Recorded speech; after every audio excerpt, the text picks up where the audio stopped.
Guys, what do the Browns need to do to be a surprise playoff team in 2023, Cam?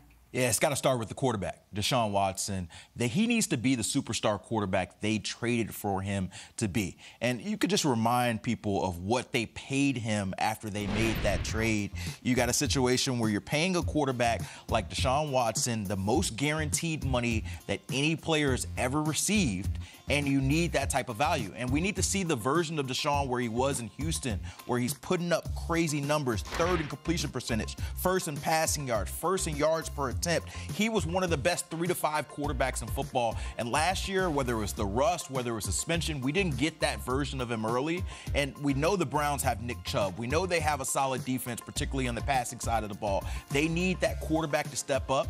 And Sarah, you're the resident soccer expert here on the stage. I look at the AFC North as the group of death.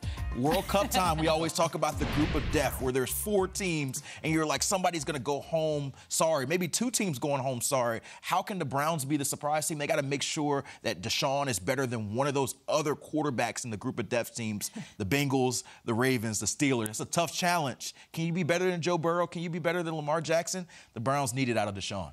Yeah, without a doubt.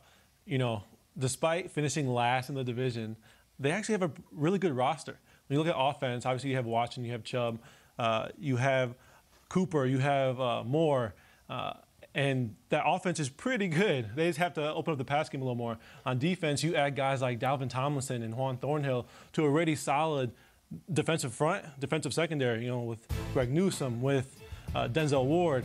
And so on paper, they're a good team. Yeah. Now they just have to compete in, like you said, a tough division. And it's going to take their all. And the guys have to stay on the field, have to stay healthy, and be ready to go. Yeah, I think guys have to stay healthy, stay on the field and be available. But I also think Coach Stefanski needs to get the defense together. You know, last year it was no secret about the Garrett and Clowney situation. You know, I think Coach really needs to get that defense together, get guys together, create a clear hierarchy, and let everybody understand that and just move on. Here's the thing, when we talk about it, I feel like it's almost like they're forgotten in the sense of they're off the radar because of, maybe, Cam, to your point, of who else is in that division. This is a team, when we ask what do they have to do, maybe the answer is not a lot, in the sense of, I don't know that they're as far off as the perception is about them. If you look at what they did in their division a year ago, they went 3-3. They went 3-0 at home. So maybe what they need to do is win a division game or 2 on the road. That's where they struggled last year. They went 0-3 in those games. And then, yes, it all does come down to Deshaun Watson. And I think most people believe you're going to see a different Deshaun Watson now with everything in his past and being able to step into the season week 1.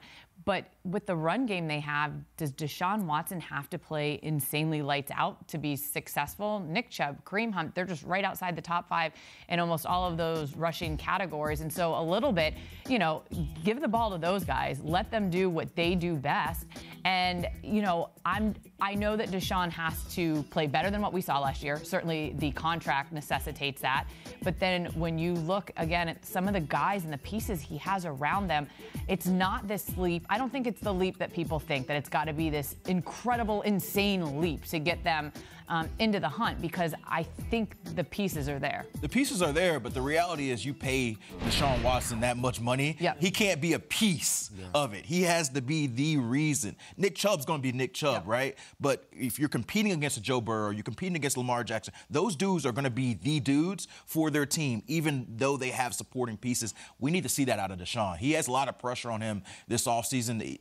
Regardless of what happened off the field, you pay a guy that money, he has to show up. But I want to go back to you, Malik. You said something interesting about the chemistry of this team. You played on this team in 2021. Can you give us a little insight of maybe what it is playing with the Myles Garrett, Jadeveon Clowney, and what you remember from your time there? Yeah, I just think you have 2 first round picks, you know, guys that want to come in. You know, for me, being on different teams, I was able to understand that when you go to a new team, it's this guy's team. You know, you have to really take a step back and understand what the hierarchy is and who says what goes, you know. So I think that's what needed to be done. I think, you know, Myles was a young player, so, you know, his maybe leadership skills weren't the best at that time. But I think as he's gotten older, he understands what it takes. He's had a lot of guys around him to be able to show him what he needs to do. And I think he needs to take that bull by the horns and just lead more by example as far as in the classroom, you know, because we all know what he can do on the field. But to be able to go in the classroom, command that respect, and tell guys what to do, I think is where he really needs to take that jump. What were those conversations like in 21? Like you're on that defensive line room. You know, you have Myles Garrett, who's this incredible talent, but it's hard to make everybody else around you better, right? Yeah, it is. You know, it's one of those things. Some guys just don't have it when they, you know what I mean? Especially when you have, say, me and you get a Jadeveon Clowney. You have older guys in the room that can't take that, you know, but the younger guys are going to respect the guys that they want to be like. And so when Myles, you know, he can sit in the front and relax and do his thing, you know, but when guys are looking at him, you know, they want to do that, you know, but then you have an older guy saying, no, you can't do that, do this. You know, I think he just needs to be able to transition and be more of that, like, okay, I'm going to play the game and do this and do that, even though I might not want to, but I understand these guys are looking at me, and I think that's the jump he needs to take. So when you mentioned that, I think about your 2015 Broncos team that you won a Super Bowl with. You had a guy like DeMarcus Ware, who was that leader for Von Miller, for the rest of you guys. Like, if you don't have a DeMarcus Ware, can a guy become that? Like, can you see a Myles Garrett become that for the young players?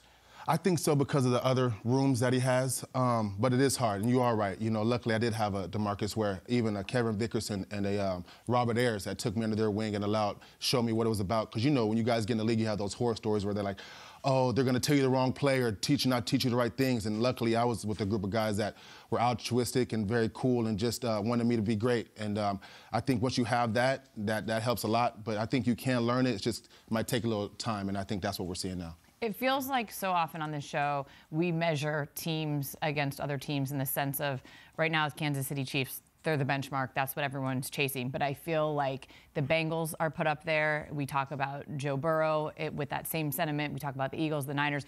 But I'm going to go back to Joe Burrow. They beat them. The Browns beat them on Halloween, on Monday Night Football, soundly. It was 32-13. So again, I go back to, I'm not sure, you know, somebody can have an off night, like we get that, but I'm not sure a team that doesn't have talented players, that doesn't have those pieces in place, pulls that off. And that was, I believe, without Deshaun Watson. So, I mean, that's what that team could do without Deshaun Watson even on the field, and they've got the surrounding pieces.